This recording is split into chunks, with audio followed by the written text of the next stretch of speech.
Hello everyone, welcome back to my channel and I hope that you all are doing very well. So in today's video, we'll be discussing a summary of a drama that is Can't Pay Won't Pay by Dario Fo.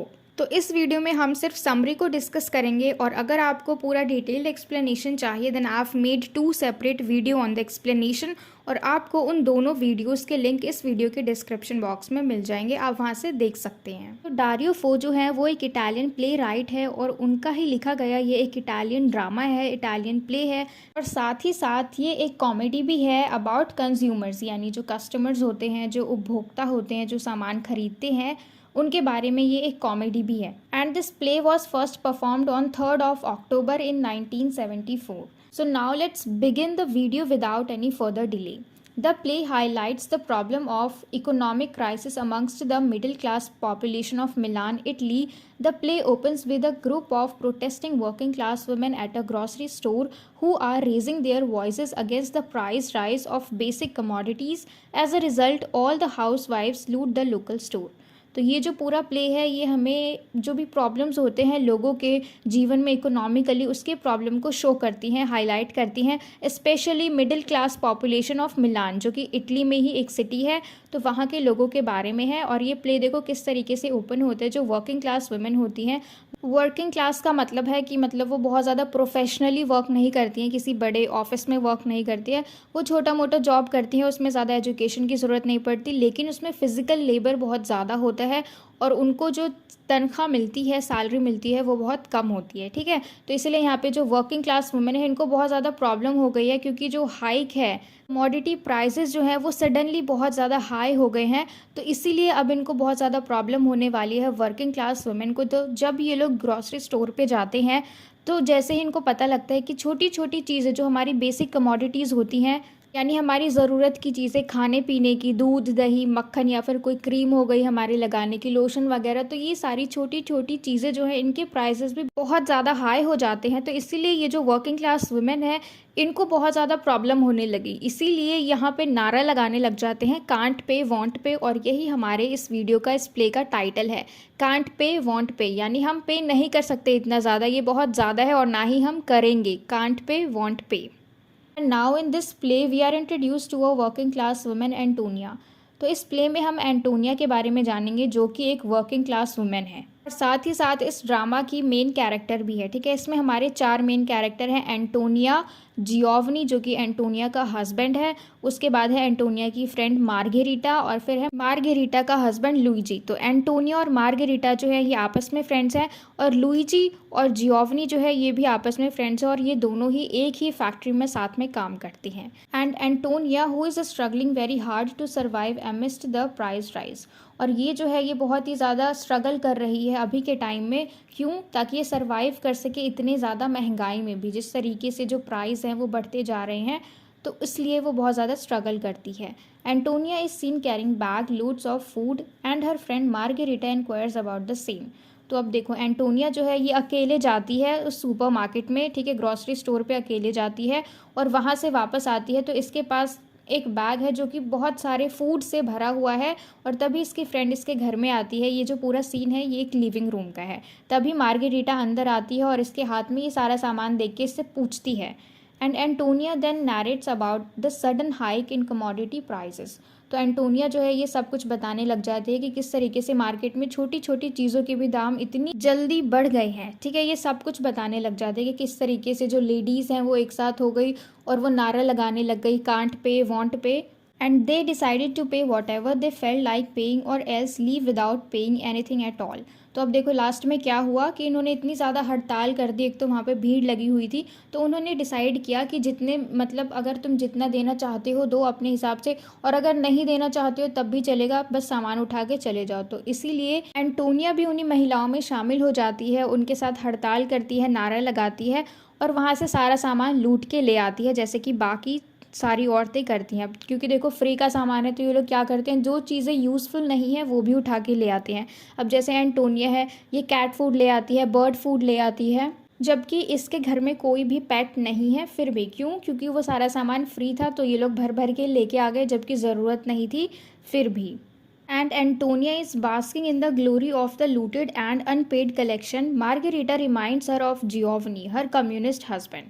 तो अब देखो Antonia जो है ये बहुत ज़्यादा खुश है क्योंकि इसने बहुत सारा सामान लूट लिया। अनपेड कलेक्शन यानी इतनी सारी जो कलेक्शन उसने कर ली है फूड्स की, जो भी सारी चीज़ें हैं, लेकिन उसके पैसे नहीं दिए, तो वो बहुत ज़्यादा खुश है। लेकिन उसी के साथ साथ अब मार्गरीटा जो है उसको जियोवनी की याद दिलाती है, जो कि उसका कम्युनिस्ट हस्बैंड है। अगर उसे पता लगेगा कि मेरी वाइफ फ्री में सामान उठा के लाई है तो वो बहुत ज़्यादा गुस्सा करेगा।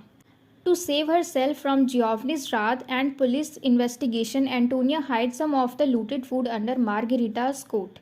तो देखो खुद को अपने पति से बचाने के लिए और जो पुलिस है उनसे बचाने के लिए, क्योंकि इतनी ज़्यादा भीड़ होने के बाद सारा स्टोर जो है महिलाओं ने लूट लिया, तो वहाँ पे अचानक से पुलिस आ गई। तो अब पुलिस जो है वो पूरे एरिया में छानबीन कर रही है कि जो लूटेड सामान है वो किस किस के घर में है। ठीक है, तो ये सामान छुपाने के लिए और अपने पति के गुस्से से बचने के लिए और पुलिस से बचने के लिए एंटोनिया क्या करती है, आधा सामान जो है वो मार्गरीटा के कोट में छुपा देती है, क्योंकि उसने लॉन्ग कोट पहना हुआ है तो किसी को पता नहीं लगेगा, तो वो सारा सामान उसके कोट में छुपा देती है। And when Giovanni enters and notices Margherita's sudden weight gain, Antonia covers up by lying that Margherita is pregnant. तो देखो जैसे ही फिर इन दोनों के बीच में ये लोग बातचीत कर रहे होते हैं तो तभी जियोवनी अंदर आता है, और जब वो देखता है मार्गरीटा का सडन वेट, क्योंकि अब वो मोटी लग रही है क्योंकि उसके कोट में इतना सारा सामान है, तो वो देख के चौंक जाता है। और इतना मतलब इन जियोवनी के अंदर आते ही मार्गरीटा जो है वो उसको बाय बोल के चली जाती है एंटोनिया को। तो अब इन दोनों की बात चलती है, तो फिर जियोवनी उससे पूछता है कि इतना सडन वेट गेन कैसे हो गया, मतलब वो दिखने में अचानक से फुल फिगर लग रही है, तो इसीलिए एंटोनिया जो है वो झूठ बोल देती है कि मार्गरीटा जो है वो प्रेग्नेंट है। फिर जो जियोवनी वो कहते हैं प्रेग्नेंट है, लेकिन इसके बारे में लुइजी ने तो कुछ नहीं बताया। फिर वो कहते हैं कि क्या वो तुम्हें अपनी पर्सनल बात बताता फिरेगा, तो इस तरीके से ये इस बात को भी टाल देती है यहाँ पे, क्योंकि ये कॉमेडी है, इसमें फ़नी सीन्स बहुत ज़्यादा है और इसमें हम सिर्फ समरी को डिस्कस कर रहे हैं, तो इसलिए बहुत ज़्यादा इंसिडेंट नहीं है जहाँ पे आपको हंसी आएगी, लेकिन ये एक कॉमेडी है। And then Antonia decides to hide the looted food items in a nearby shed that belongs to her father-in-law. तो देखो अभी तक इसका सामान ठिकाने नहीं लगा है। पहले इसने क्या करा, मार्गरीटा के कोट में रख दिया, लेकिन उसके बाद भी जो बचा हुआ सामान है ये प्लानिंग करती है कि क्यों ना इस घर के पास वाले शेड में रख दिया जाए, जो कि उसके फादर इन लॉ का है, यानी उसके ससुर का है। ये सिर्फ प्लानिंग करती है लेकिन रखती नहीं है। The inspector revisits Antonia's house to intimidate the ladies into admitting their role in loot. तो देखो ये जो इंस्पेक्टर है ये पहले भी इनके घर आ चुका था, ठीक है, उसने पहले भी इन्वेस्टिगेशन करी थी और उसने मार्गरीटा को तब भी देखा था, और एंटोनिया ने उसको तब भी झूठ बोला था कि मार्गरीटा जो है वो प्रेग्नेंट है। लेकिन ये जो पुलिस है इसको बहुत ज़्यादा शक हो रहा है इनकी हरकतों से, जो एंटोनिया बात को घुमाती है पलटती है। तो अब ये दोबारा से आता है इनके घर पे क्योंकि इसको शक हो रहा है। इस बार ये उनको धमकाएगा ताकि वो लोग एडमिट कर ले कि लूट में इन दोनों का भी हाथ था, ठीक है। And Antonia cooks up an elaborate story about some St. Eulalia saint of fertility. तो अब देखो ये कहानी बताने लग जाती है अपने आप को बचाने के लिए। एस्टी यूलेलिया करके कोई संत है, कोई सेंट है, तो उसके बारे में कहानी बताने लग जाती है पुलिस को भी। यानी देखो एंटोनिया जो है इसका कैसा नेचर है कि अगर इसे झूठ बोलना पड़े अचानक से भी, तो कोई जो होंगे कुछ लोग होते हैं वो हेजिटेट करने लग जाते हैं कि अरे अब क्या बोले, वो सोचने में टाइम लगाते। लेकिन एंटोनिया जो है ये बहुत ज़्यादा तेज़ है कहानियाँ बनाने में, अगर ये फंस गए तो 1 सेकंड में कहानी बना के बच के निकल जाती है, ठीक है। तो इस तरीके से अब ये पुलिस को भी बना रही है। And she warns inspector not to insist on seeing their stomach as the saint curse will make him blind. तो वो कहानी बना देती है कि काफ़ी साल पहले जो एक सेंट थे यूलेलिया, उनके बारे में ही बताने लग जाती है कि जो वुमेन है उनके अच्छे दिन के लिए जो औरतें हैं वो नकली पेट बना के घूमती हैं इस चीज़ को सेलिब्रेट करने के लिए, ठीक है। और फिर अगर कोई इंसान उनके पेट को देखने की कोशिश करता है या फिर जांच पड़ताल करता है तो वो इंसान अंधा हो जाता है। क्यों? क्योंकि उसको उस संत का, उस सेंट का जो कर्स है, श्राप है, वो लग जाता है। मतलब अब ये इंस्पेक्टर को झूठ बोलती है और वो इंस्पेक्टर को भी मना करती है कि अगर आपने ऐसा किया तो आप भी अंधे हो जाओगे। As a perfectly timed ploy the lights go off because of her inability to pay the electricity bills for the month. तो देखो जैसे ही पुलिस उसके पास आता है चेक करने के लिए उसके स्टमक एरिया को, तो उसी वक्त तुरंत लाइट चली जाती है। अब लाइट किस लिए जाती है? क्योंकि इन्होंने अपना मंथली जो इलेक्ट्रिसिटी बिल है उसको पे नहीं किया था, ठीक है, इन्होंने बिजली का बिल नहीं भरा था, इसीलिए एकदम सेम एग्जैक्ट मोमेंट पे ही लाइट चली जाती है। और इसी बात का फ़ायदा उठा के वो क्या कहती है कि देखा, मैंने तो पहले ही कहा था अगर आप ऐसे करोगे, अगर आप इंसिस्ट करोगे तो आप अंधे हो जाओगे, ठीक है। And after a series of questions, lies and arguments, Antonia confesses her part in the लूट।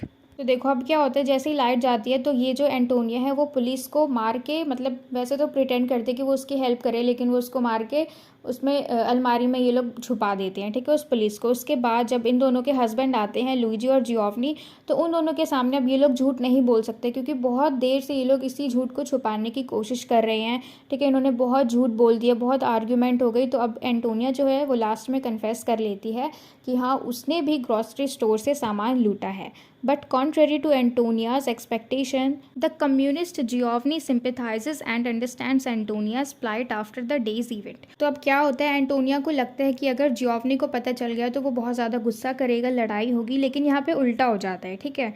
जो भी एंटोनिया सोचती है उसका उल्टा हो जाता है। जो कम्युनिस्ट हस्बैंड है जियोवनी, वो उसके ऊपर दया दिखाता है, उसकी बात को समझता है कि उसकी ऐसी हालत क्यों हुई, क्योंकि जो प्राइस है वही बहुत ज़्यादा बढ़ गई है, ऐसे में महिलाएं भी क्या करें, ठीक है। And the play ends with all the 4 characters and panicking when the unconscious policeman regains his senses and comes out of the cupboard.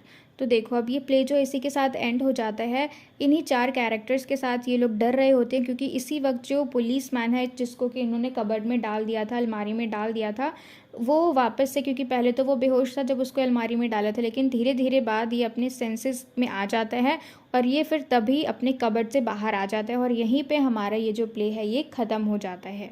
तो इसी के साथ हमारी ये वीडियो भी ख़त्म होती है, और मुझे पूरी उम्मीद है कि आपको ये पूरा प्ले अच्छे से समझ में आ गया हो। और अगर आपको एक्सप्लेनेशन पूरी अच्छे से जाननी है, जिसमें हमने कैरेक्टर को अच्छे से डिस्कस किया है, इंट्रोडक्शन टू दी ऑथर, और पूरे प्ले को रिटन फॉर्म में अच्छी तरीके से एक्सप्लेन भी किया है, तो अगर आपको फुल एक्सप्लेनेशन वाली वीडियोस देखनी है जिसमें कि हमने एक्ट 1 और एक्ट 2 को डिस्कस किया है, क्योंकि ये जो ड्रामा है इसमें 2 एक्ट्स हैं और हमने इन दोनों एक्ट्स को अच्छी तरीके से डिस्कस किया है। आपको इस वीडियो के डिस्क्रिप्शन में उन दोनों वीडियोस के लिंक मिल जाएंगे। और आज के लिए सिर्फ इतना ही, और मुझे पूरी उम्मीद है कि आपको ये वीडियो अच्छी लगी हो, and if so then please let me know in the comment box if you like this video, and share it with your friends as well so that they can get help from it. And don't forget to subscribe my channel. Until we meet in the next video, keep learning.